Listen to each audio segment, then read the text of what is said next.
مێژووی 8 مارس هەڵبژاردننی 8 مارس وەک ڕۆژی ژنان لە جیهاندا دەگەڕێتەوە بۆ ناڕزایەتی و ڕوبەڕووبوونەوەی ژنانی کرێکاری ڕستن و چنین لە ساڵی 1857 لە شاری نیویۆرکی ئەمریکا.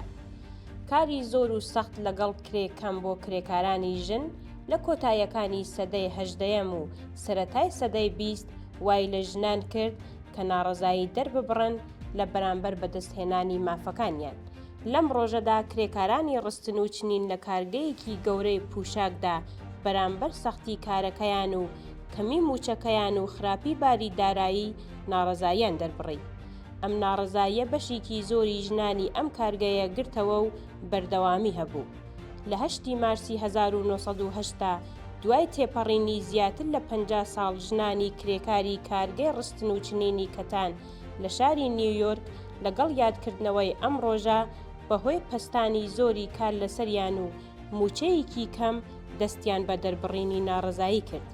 خاوەنی ئەم کارگەیە بە هاوکاری پاسەوانەکانی کارگەکە و بۆ ڕێگری لە ناڕزایەتی بەشەکانی تری کارگەکە ئەم ژنانەی لە شوێنی کارەکانیان زیندانی کرد.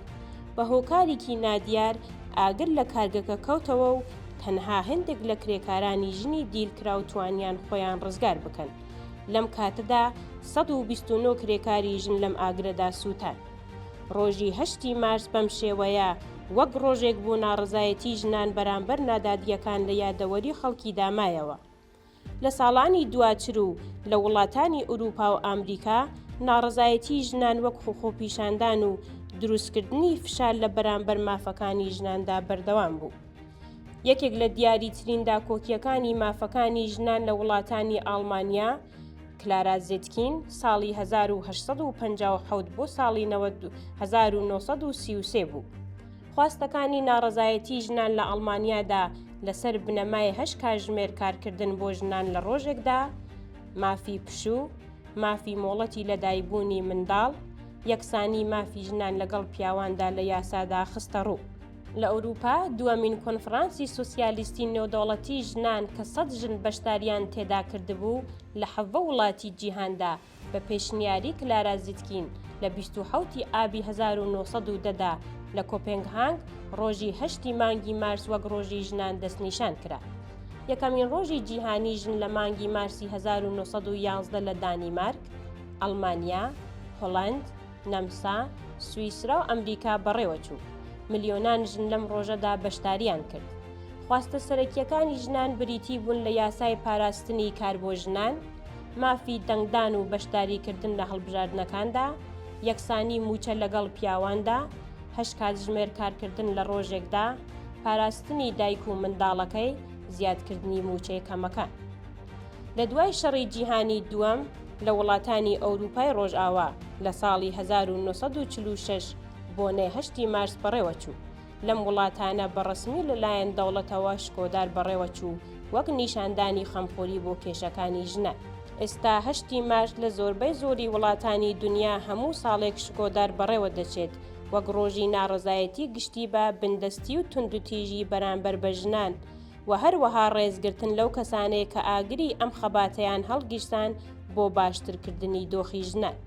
دەستکەوتەکانی دوودەی ڕابردوو و پێشڕەوی بۆ چەسپاندنی یەکسانی هەمەلایەنە بۆ سەپاندنی مافە سەرەتایی و ئینسانیەکانی ژنان کەم نین. لە زۆربەی وڵاتانی جیهان مافی دەنگدان و بەشداری لە پرۆسەی هەڵبژاردن و بەشداری هەڵسوڕانی سیاسی و کۆمەڵایەتی بەڕسمی ناسرا. هێشتا لە زۆربەی وڵاتانی جیهان لە چوارچێوەی خێزان، کۆمەلگا یان شوێنی کاری ژنان ڕوبەڕێی توندوتیژی دەبنەوە. یاسای مەزهەبی و پیاوسالاری دژە ژن لە زۆر وڵاتی دواکەوتووی جیهان ژنان ئازار دەدات و کاری پێدەکرێت. هێشتا لە پێشکەوتووترین وڵاتانی جیهانیش هێزی کاری ژنان بەرامبەر بەکاری یەکسان لەگەڵ پیاوان هەرزانترە. ڕێژەی داهاتی ژنان زۆر کەمترە بە بەراورد بە پیاوان. 3 لە 4 نەخوێندەوارەکانی جیهان ژنانن. ژنان و منداڵان گەورەترین قوربانی ئاوارەیی شەڕەکانن. دیاریکردنی جلوبەرگ بۆ ژنان، حجابی زۆرەملێ، قاچاق و کڕین و فرۆشتنی ژنان، دەستدرێژی سێکسی و جەستەیی، توندوتیژی و ترۆل لەژێر ناوی ناموس و شەرەف و هەتت نمونەی بندەستی ئاشکرایە کە ڕۆژانە وەک دیاردەی ئاسایی دژی ژنان بەڕێوە دەچێت. زیاتر لە 100 ساڵ بەسەر مێژووی دەستنیشانکردنی ئەم ڕۆژە وەک ڕۆژی جیهانی ژن تێدەپەڕێت، بەڵام هێشتا هۆکار زۆرن بۆ ژنان و پارێزەرانی مافەکانی ژنان. لەم ڕۆژەدا لە سەر تاسەری جیهان بێنە مەیدان بۆ بەرگری لە مافە سەرەتاییەکانی ژنان. ڕۆڵی بەرچاوی ژن لە کۆمەڵگای کوردستانیشدا دەکرێت لە ڕێبەریکردنی شۆڕشی ژن ژیان ئازادیدا و لە بۆنەی بەشێکی گرنگ و کاریگەر لە پاراستنی دەستکەوتەکانی شۆڕشی ڕۆژئاوای کوردستاندا ببیندرێت. سەرەڕای ئەوەی کە زیاتر لە چواردەیە وەک بەشێک لە هێزێکی یەکسانی خواست بە ورە و سیاسی خۆی لە نێوڕێزەکانی کۆمەڵەدا ڕێکخستووە و بەشداری کاروباری سیاسی پێشمەرگانەیە.